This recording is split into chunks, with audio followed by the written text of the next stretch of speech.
Cristo en el Antiguo Testamento, abordar hoy el tema de la tipología de Cristo en las fiestas levíticas. Vamos a estar trabajando sobre el capítulo 23 del libro de Levíticos. Es un tema bastante extenso que tiene pues muchos aspectos. Para los que les interese profundizar, les recomiendo este material que se llama El Templo, su ministerio y su servicio de Alfred Edersheim. Casi todo el libro es un libro sobre las fiestas del Templo de Jerusalén y cómo tipifican a Cristo. O sea que ya sabrán que lo que vamos a hacer en 45 minutos es bastante difícil porque el libro tiene 260 y algo de páginas.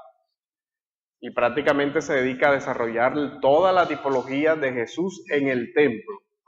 Y este es otro que tiene 2 capítulos sobre el tema que vamos a tratar, que se llama Conociendo a Jesús en el Antiguo Testamento.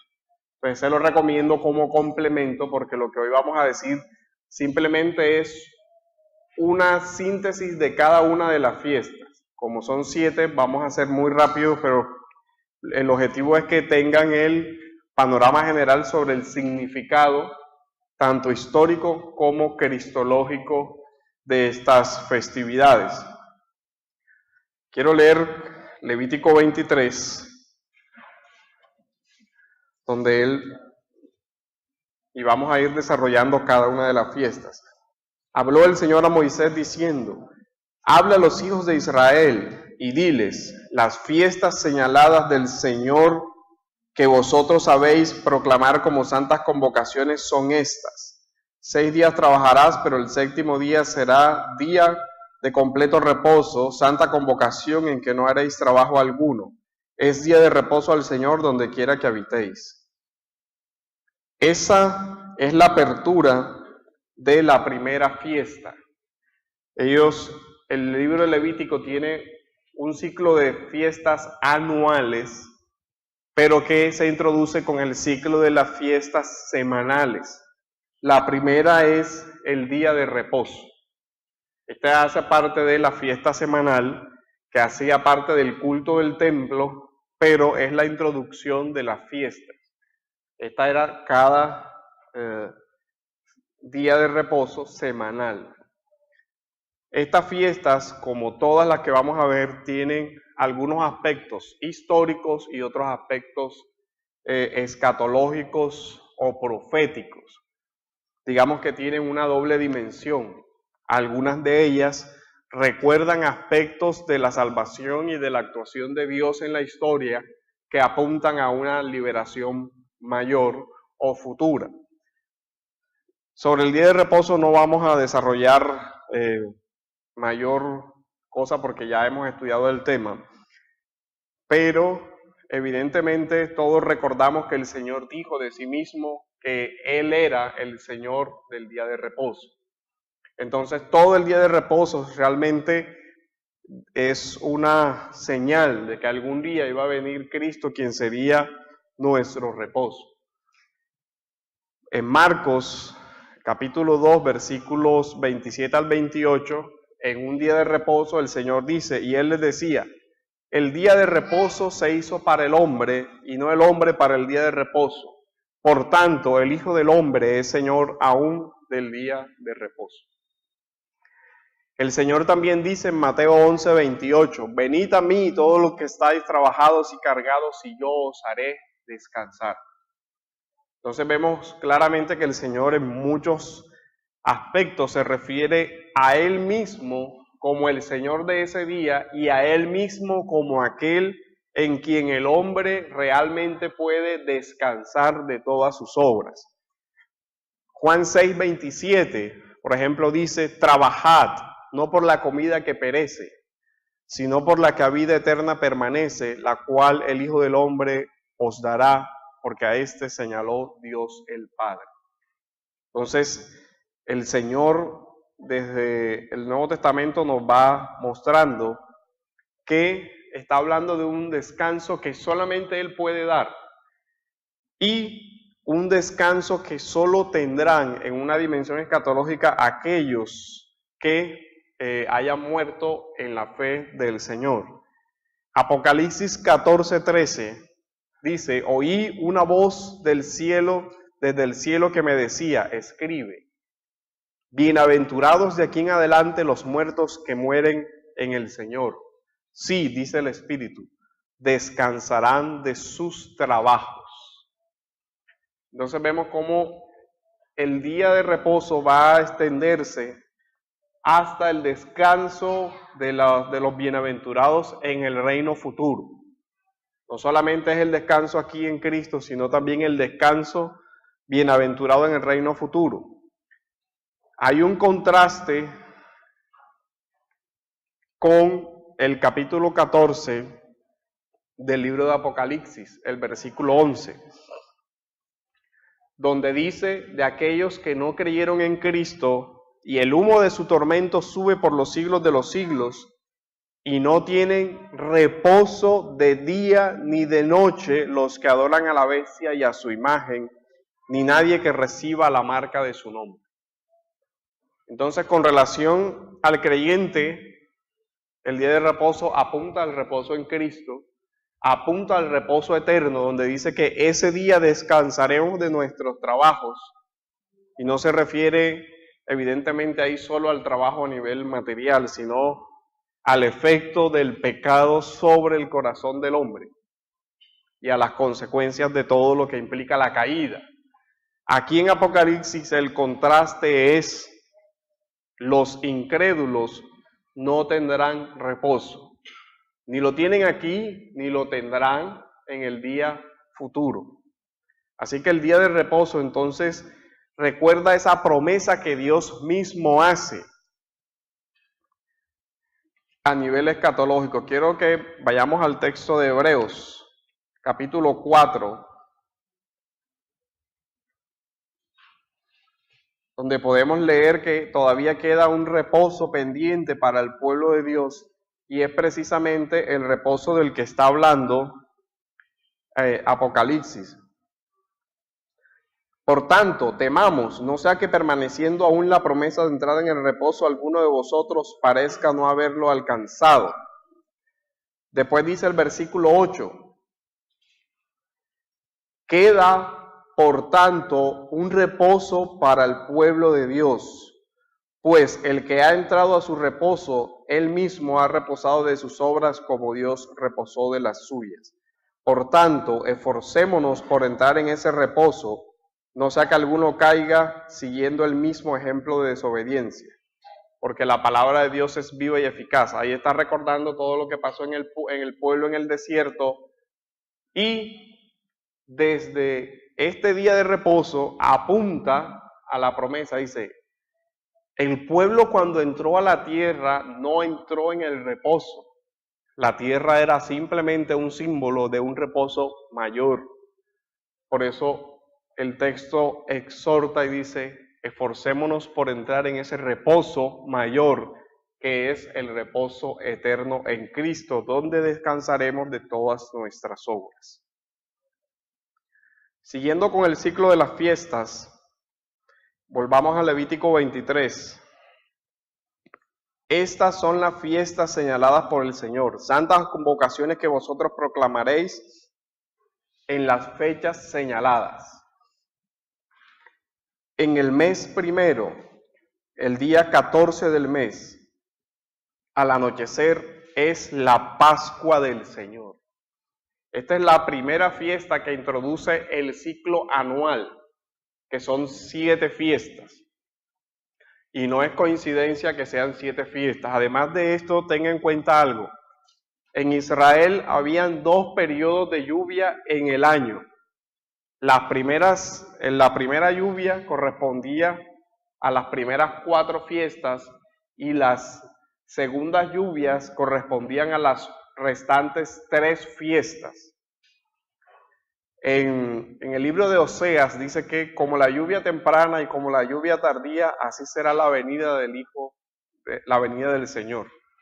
Y es significativo, y ahora vamos a ir viendo que las 2 venidas del Señor también se ven reflejadas en la tipología de las fiestas. La obra del Señor comienza primero señalando el tema de la Pascua y describe todo el ritual que no vamos a desarrollar, sino que vamos a ir viendo algunos aspectos del cumplimiento. Dice, en el mes primero, el día 14 del mes, al anochecer es la Pascua del Señor. El día 15 del mismo mes será la fiesta de los panes sin levaduras para el Señor. Por 7 días comeréis pan sin levadura. El primer día tendréis una santa convocación, no haréis ningún trabajo servil. Y durante 7 días presentaréis al Señor una ofrenda encendida. El 7º día de santa convocación no haréis ningún trabajo. Entonces habló el Señor a Moisés.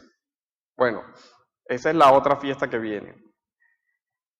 Creo que todos recordamos la aplicación de Pablo a los Corintios cuando en la primera carta a los Corintios, en el capítulo 5, versículos del 6 al 7, se refiere a estas dos festividades que están ligadas pero que son independientes. Una es la Pascua y otra es la fiesta de los panes sin levadura.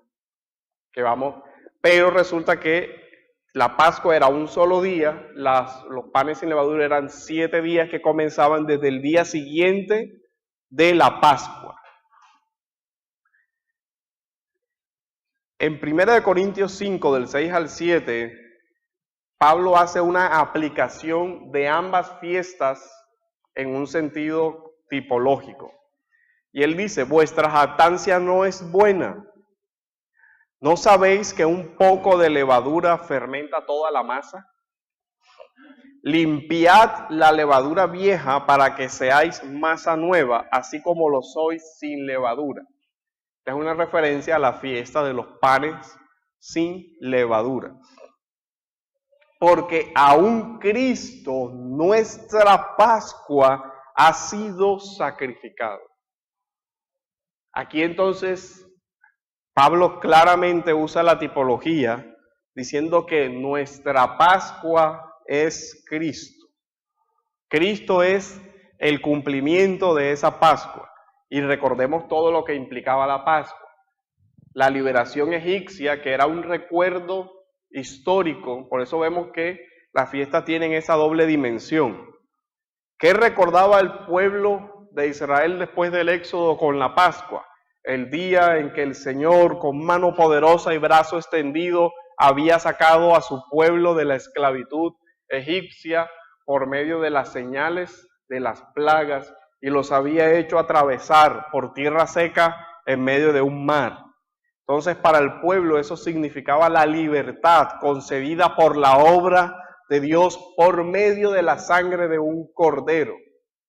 Recuerden que el Señor hizo un juicio sobre Egipto, pero le dijo a su pueblo, el ángel de la muerte pasará, Pesach, Pascua, pasará por encima de sus casas si ustedes colocan la sangre del cordero en los dinteles de la puerta. Y es significativo que el Señor da la instrucción precisa, dice, lo colocarás en los dinteles. Posteriormente, Pablo también aclarará el tema y dice, debería hacerse así porque esa sangre no podía ser pisada. Ninguno podía entrar pisando la sangre. La sangre debería cubrir la persona para que esa cobertura la viera el ángel y el ángel de la muerte pasara sobre los primogénitos de aquellos que estaban dentro de la casa que protegía la sangre. Entonces el tema es que las vidas de las personas que estaban dentro de esas casas, el ángel veía la sangre y veía la sangre como la señal de que ahí no debería entrar y tocar a ninguno de los primogénitos que estuvieran ahí. Ahí vemos entonces también una tipología de la obra salvífica de Cristo como la Pascua, que redime a todos aquellos que el Señor ha determinado y ha escogido. Dice, nuestra Pascua ha sido sacrificada.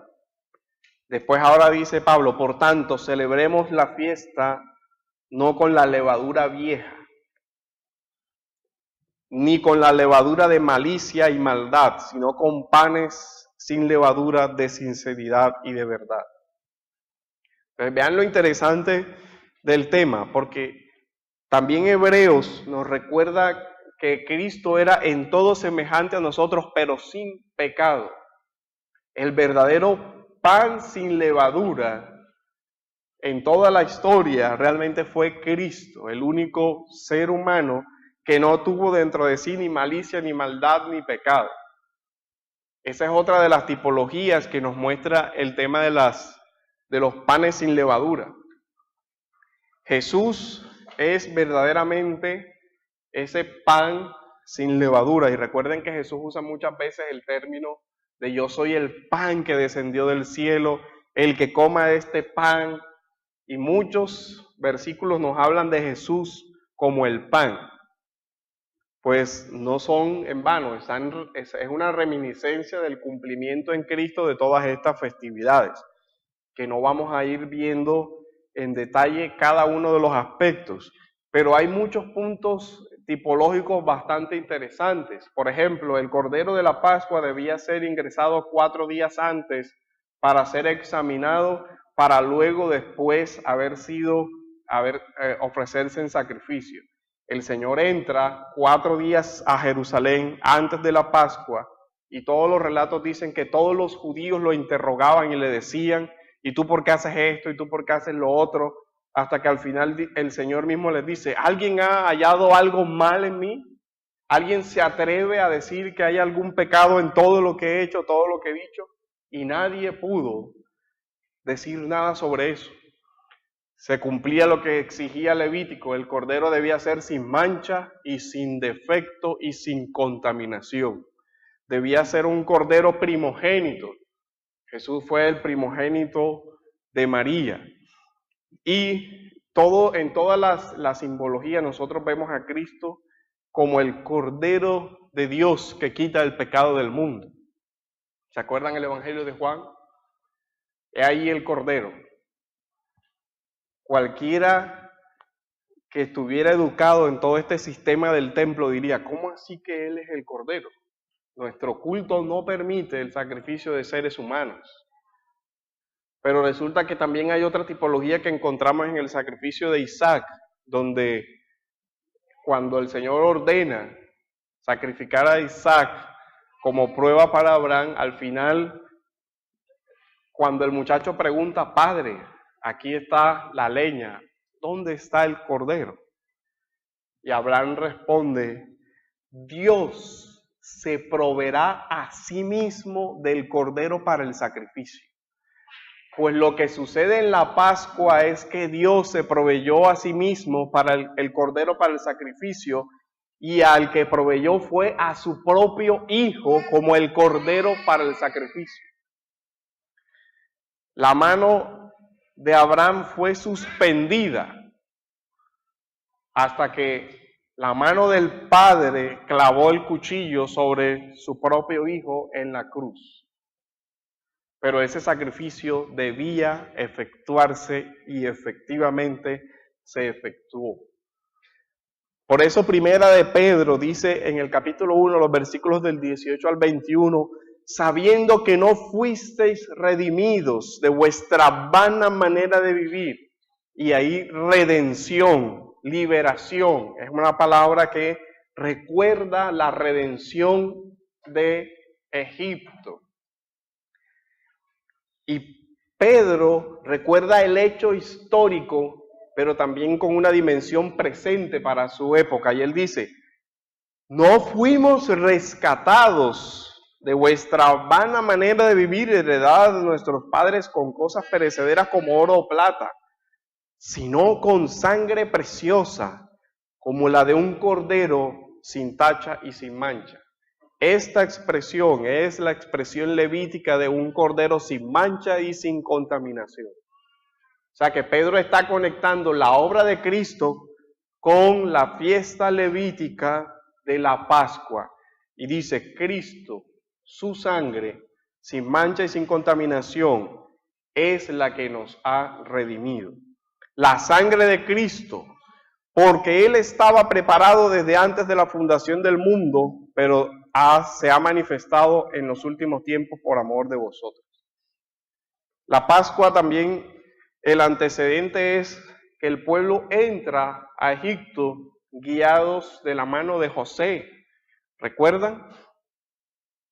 Había una hambruna, el Señor había enviado a José, José había sido instituido el segundo del faraón, y cuando comienza el hambre, el pueblo, José lleva al pueblo a morar en Egipto.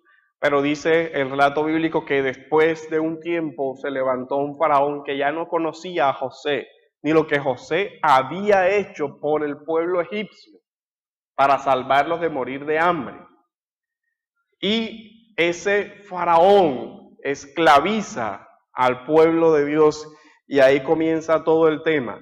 Luego el Señor llama a Moisés y le dice que vaya a liberar a su pueblo. Y vemos todo el relato de la zarza y diles que yo soy, diles que yo los estoy llamando.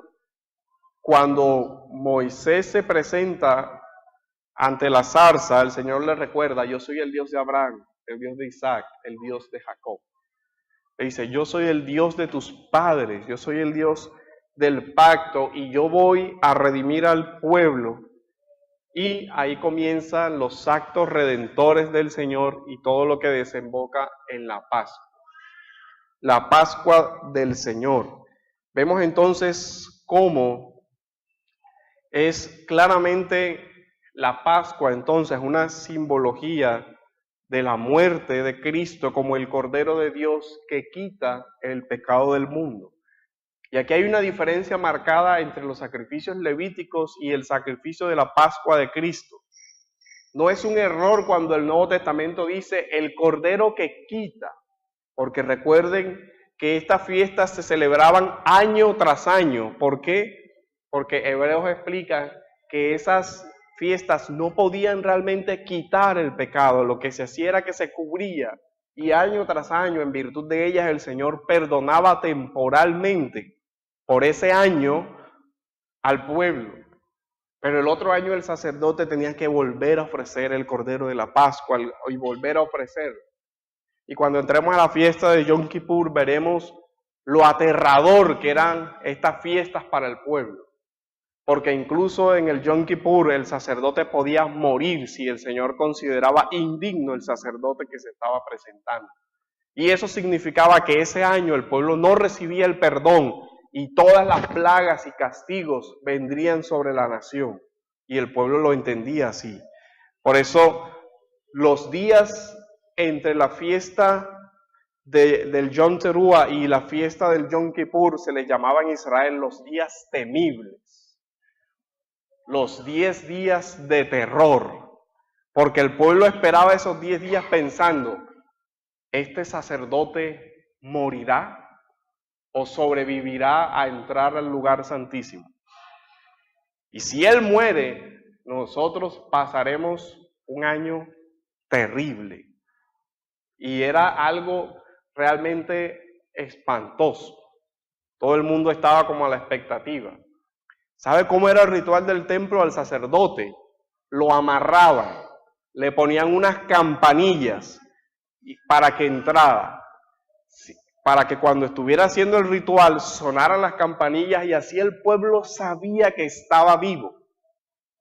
Si esas campanillas no sonaban, el pueblo jalaba y si no, jalaban porque el sacerdote había muerto y evidentemente nadie podía entrar a sacarlo porque iba a correr la misma suerte. Ese era el ritual del templo. Cuando Pablo habla de, ahora nosotros tenemos entrada, libre acceso al lugar santísimo. Nosotros a veces no valoramos eso, pero un judío que le tenía terror, el sumo sacerdote entraba solamente un día al año, con el terror más espantoso porque sabía que podía morir. Y si ese sacerdote sobrevivía, descansaba todo el pueblo diciendo, wow, Dios nos perdonó un año más. El otro año otra vez veremos si este sumo sacerdote es lo suficientemente santo para sobrevivir a la presencia del Señor. Imagínense eso. Y Pablo dice, Jesús nos ha dado libre acceso al trono de la gracia. Esa es una de las tipologías espectacular de Yom Kippur, del Día del Perdón. Y nosotros no tenemos que esperar un año, ni tampoco tenemos que buscar un mediador que pueda hacer eso. Sobre la Pascua, Pablo en Hebreos 10, 29 al 31, recuerda el símbolo de los dinteles. Y él dice, ¿cuánto mayor castigo pensáis que merecerá el que haya pisoteado la sangre del Hijo de Dios? Pablo en Hebreos está recordando, dice, en el Antiguo Testamento nadie se atrevía a poner la sangre en los pies de la puerta. Nadie pisaba esa sangre. Y lo hace como un símbolo porque esa sangre era salvadora, era redentora, era una sangre santa, como lo dice Pedro, dice, con la preciosa sangre del Cordero sin mancha.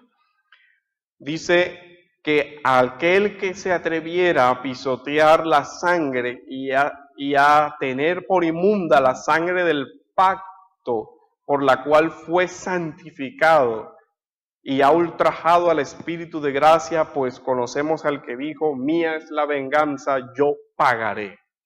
Y otra vez el Señor juzgará a su pueblo. Lo que les estaba diciendo en el contexto de los hebreos es, la Pascua fue ya sacrificada. Cristo fue nuestra Pascua. Este es el capítulo 10. Desde el capítulo 9 ya él comenzó a tratar el tema. Para hacerle una advertencia a los hebreos, a los judíos que estaban en las iglesias de Jerusalén, y les dice, si alguien se atreve a volver a esos sacrificios del templo, lo que está haciendo es pisoteando la sangre de Jesús. Y el Señor no tendrá por inocente al que haga eso, porque el Cordero de Dios ha sido sacrificado una vez y para siempre, dice Pablo en el capítulo 10 de Hebreos, y ya no hay más sacrificio por el pecado. Cualquiera de ustedes que vuelva al templo como lugar para recibir perdón, estaría pisoteando la sangre de Cristo, desechando el Espíritu de gracia, y el Señor se cobrará venganza. Por eso Pablo les dice, recuerden que el Señor dijo, mía es la venganza, yo pagaré. O sea, realmente era algo bien serio el tema de las festividades y de lo que Pablo interpreta, era algo realmente sobre todo para los hebreos educados en eso. Que Pablo diga, no, ya no hay más sacrificios del templo. Recuerden que era un pueblo que había tenido ese ritual en todas las etapas de su historia desde el Éxodo. No es cualquier cosa, son casi 6.000 años casi, donde el pueblo religiosamente, año tras año, celebraba estas festividades. Y ahora Pablo comienza a decir, ya no hay más. Hasta aquí llegó, eso cesó, esos sacrificios se terminaron, Cristo los cumplió.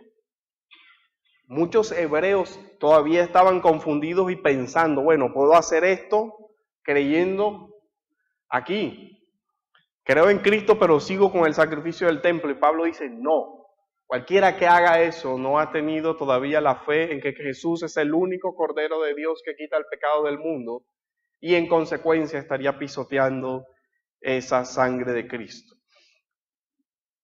Viene la fiesta de los panes sin levaduras. También volvemos al texto de Corintios, porque como les decía, esta fiesta estaba unida. Al día siguiente de la Pascua comenzaba la fiesta de los panes sin levadura.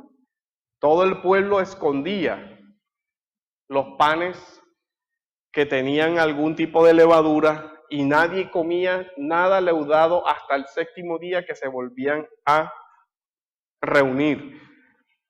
Pablo hace una aplicación obviamente en los dos sentidos. Aquí quiero resaltar la otra aplicación, la aplicación al cristiano también. ¿No sabéis que un poco de levadura fermenta toda la masa? Limpiad la levadura vieja para que seáis masa nueva. Está hablando del proceso de santificación del creyente. Dice, Jesús es el pan sin levadura. Perfecto, nosotros también debemos limpiarnos de toda levadura. Y aquí resalta malicia y maldad. Y después hace el contraste, sino panes sin levadura de sinceridad y verdad. Entonces, hacia allá va el cumplimiento. Creo que sobre los panes sin levadura recordamos muchas citas del Señor donde dice, yo soy el pan que descendió del cielo, yo soy el pan que da vida eterna, yo soy el verdadero maná del desierto, en fin, muchos textos sobre ese tema. Después seguía dentro de ese mismo ciclo la fiesta de las primicias. El pueblo llevaba las primicias de los cultivos y los ofrecía en el templo como sus primicias. ¿Sabe cómo interpreta esa fiesta Pablo en 1 Corintios 15:20? Dice, mas ahora Jesús, el Mesías, ha resucitado de los muertos, primicias de los que durmieron es hecho. ¿Sí ven? El mismo lenguaje de la fiesta dice, ¿saben quién es la verdadera primicia? Cristo. Él es la primicia, el primer fruto elevado delante de la presencia del Padre para no morir nunca más. La primera resurrección que asegura todas las otras resurrecciones. Él es el primero de entre los hermanos. Aquí viene el tema de la encarnación, que ha sido levantado de la tumba para nunca más ver muerte. Porque recuerden que en el Antiguo Testamento existieron resurrecciones. El hijo de la viuda, incluso antes el Señor había resucitado a Lázaro. Pero todos ellos iban a volver a morir.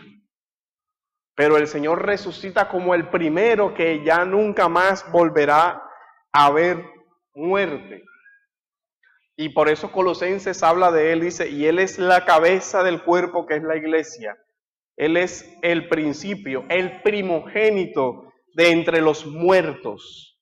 Por eso habla del primogénito entre los muertos, el primero, el que tiene toda la preeminencia. Y ahí usted puede ver como otros textos también, Colosenses 1:18, Apocalipsis 1:5, que no los vamos a tratar por temas de tiempos. Después vienen las fiestas de las festividades de las segundas lluvias, que es la otra parte del ciclo. Estamos hablando cerca de los meses entre septiembre y diciembre en nuestro calendario. Sería la fiesta de las semanas o de la siega, más conocida como Pentecostés.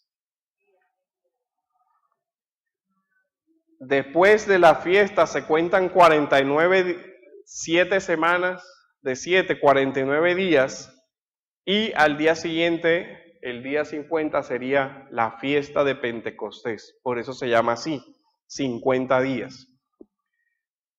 Se habla en la tradición de que ese día fue el día que el pueblo recibió la ley en el monte Sinaí, que Dios descendió sobre el monte y les entregó la ley. Pero nosotros vemos claramente el cumplimiento en el Nuevo Testamento en la fiesta de Pentecostés de Hechos capítulo 2, donde el Espíritu Santo desciende y ahora la ley no va a estar promulgada en tablas de piedra, sino que el Espíritu Santo coloca la ley en el corazón de todos los ahí presentes. La regeneración, el nuevo nacimiento, y en ese día se proclama que el Señor ha resucitado. Se conecta con la otra fiesta. Se habla de todas las maravillas que el Señor ha hecho.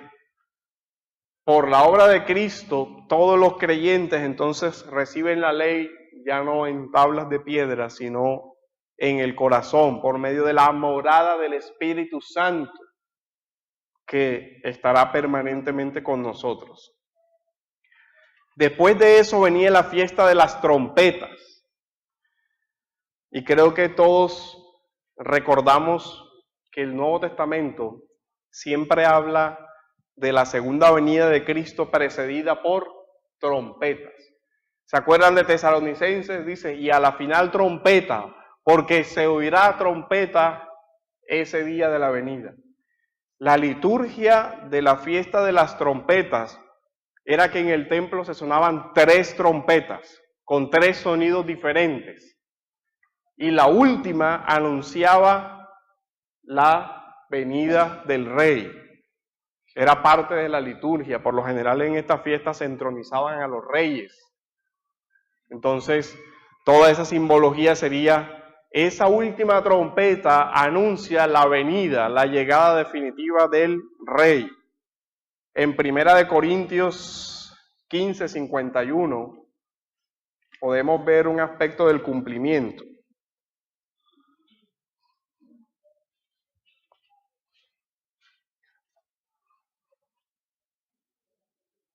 He aquí os digo un misterio, no todos dormiremos, pero todos seremos transformados. En un momento, en un abrir y cerrar de ojos, a la trompeta final, pues la trompeta sonará y los muertos resucitarán incorruptibles y nosotros seremos transformados. Otra vez el lenguaje de las fiestas. Dice, así como cuando suene la trompeta llegaba el rey, cuando suene la última trompeta nuestro rey llegará. Mateo 24 también habla de, e inmediatamente en el 24:29 dice, inmediatamente después de la tribulación de aquellos días, el sol se oscurecerá y la luna no dará su resplandor. Las estrellas caerán del cielo y las potencias serán consumidas. Entonces aparecerá la señal del Hijo del Hombre y entonces lamentarán todas las tribus de la tierra y verán al Hijo del Hombre descendiendo sobre las nubes con gran poder y gloria. Y el Señor enviará a sus ángeles con gran voz de trompeta y juntará a sus escogidos de los 4 vientos de un extremo del cielo hasta el otro. Pues siempre está unido a la simbología de la segunda venida el sonido de la trompeta. Y acuérdense que estamos en la fiesta, en la segunda fiesta, la segunda parte. También estaba el día de la expiación. El día de la expiación es interpretado extensamente por Pablo en Hebreos capítulos 9 al 10. Evidentemente no vamos a leer todos los 2 capítulos, pero les resumo. El pueblo, una vez al año, entraba representado por el sumo sacerdote al lugar santísimo a pedir perdón por los pecados del año que había pasado para que el Señor los bendijera el año que venía. El ritual era bastante extenso, el sacerdote tenía que entrar, note algo, entraba no con las vestiduras litúrgicas tradicionales, sino con una vestidura de lino, sencilla. Eso ya va dando un significado increíble, porque el sacerdote no se iba a presentar delante del Señor con todas sus vestiduras elegantes, sino con las de lino tradicional, para oficiar como cualquier otro sacerdote. Ese sacerdote ese día debía rociar la sangre del sacrificio sobre el incensario que estaba y pedir al Señor perdón por todo el pecado de su pueblo. Si el Señor aceptaba el sacrificio, el sacerdote salía vivo y anunciaba al pueblo, el Señor ha perdonado nuestros pecados por un año. Pablo comienza explicando eso en capítulo 9 y dice, ahora bien, el primer pacto tenía ordenanzas de culto y el santuario terrenal porque había un tabernáculo y explica la primera parte y la segunda parte del tabernáculo, donde estaba el arca del pacto, el maná, la vara de Aarón, y estaban los querubines. Pero en la segunda parte, solo entra el sumo sacerdote una vez al año, no sin llevar sangre, la cual ofrece por sí mismo y por los pecados cometidos por el pueblo en ignorancia. Queriendo el Espíritu Santo dar a entender esto, que el camino al lugar santísimo aún no había sido revelado, en tanto que el primer tabernáculo permaneciese en pie. ¿Se acuerdan cuando el relato de los evangelios habla de que el velo que dividía el lugar santo y el lugar santísimo se rasga? Pero los evangelios se detienen en un detalle que a muchos les parece insignificante. Dice que se rasgó de arriba hacia abajo, para indicar que es el de arriba el que está abriendo su lugar santísimo. ¿Por qué? Porque la sangre de Cristo ha dado acceso libre y permanente al trono de Dios, a la misericordia. Esa es la sangre del nuevo pacto que fue derramada por Cristo, que es el sacrificio definitivo, que entonces deja sin validez todos los otros sacrificios. Después de eso viene la fiesta de los tabernáculos, o la fiesta de Sukkot, donde el pueblo recordaba que había salido de la esclavitud egipcia y que había habitado en tiendas, en moradas temporales, en chozas en el desierto durante todo ese tiempo, las que trataban de protegerse con todas las hierbas del campo, las revertían de maleza para cubrirse de la intemperie, del sol abrasador del desierto. Ya en la época del Señor, el pueblo en esa fiesta otra vez salía y hacían alrededor de Jerusalén enramadas, donde dormían esas noches de la fiesta, para recordar el tema de su estadía en el desierto. Pero ya las adornaban de toda clase de flores, de frutas y muchos otros aspectos. ¿Qué es lo que simbolizaba ese tabernáculo del desierto? Que el Señor caminaba y habitaba en medio de su pueblo. En Juan, capítulo 1, versículo 14, Edwin, tú trajiste la Biblia léela ahí en esa versión, por favor. Que a Edwin es el que siempre se la veo. En Juan 1, capítulo 14, el texto que dice, y habitó entre nosotros, es la traducción griega de la misma palabra hebrea que habla de tabernáculo. Dice, y el Señor hizo tabernáculo. Tabernaculizó, podría traducirse de forma literal. Juan está hablando de que la encarnación de Cristo es el tabernáculo definitivo. 1.14, ¿cómo dice? Y el Verbo se hizo carne y tabernaculizó entre nosotros, y contemplamos su gloria, gloria como del unigénito del Padre, lleno de gracia y de verdad. Es la única traducción que hace eso, pero que muestra que el habitó no es la palabra normal para morada, para habitar temporalmente, sino que esa palabra griega es la traducción de la Septuaginta que se usa para la fiesta. O sea que Juan está hablando en el lenguaje de la fiesta, dice, el Señor hizo tabernáculo. Él es el tabernáculo, dice, la morada de Dios con nosotros. Es impresionante cómo Juan actualiza la tipología y dice, Él es el tabernáculo. Y después Juan vuelve a actualizar la tipología cuando en Apocalipsis dice que el Señor ya no habrá necesidad de templo, porque el Señor habitará con nosotros. Dice que en esa ciudad no hay templo, porque ahí mismo vivirá, el Señor será su tabernáculo. El Señor como el tabernáculo. Pablo también hace una ilustración muy bonita cuando él habla de que este tabernáculo terrestre se deshace, refiriéndose a la muerte, ¿se acuerdan? Bueno, el tema es que la fiesta iniciaba obviamente con las chocitas bien adornadas, de especias aromáticas, de flores y frutas, después de los 7 días de la fiesta, vaya a ver cómo quedaban esos adornos de flores y todo eso, marchitos.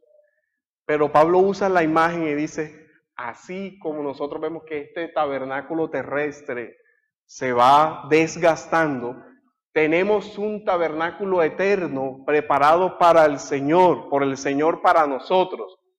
Y habla ahí de la resurrección. Usa la fiesta como una imagen de la resurrección.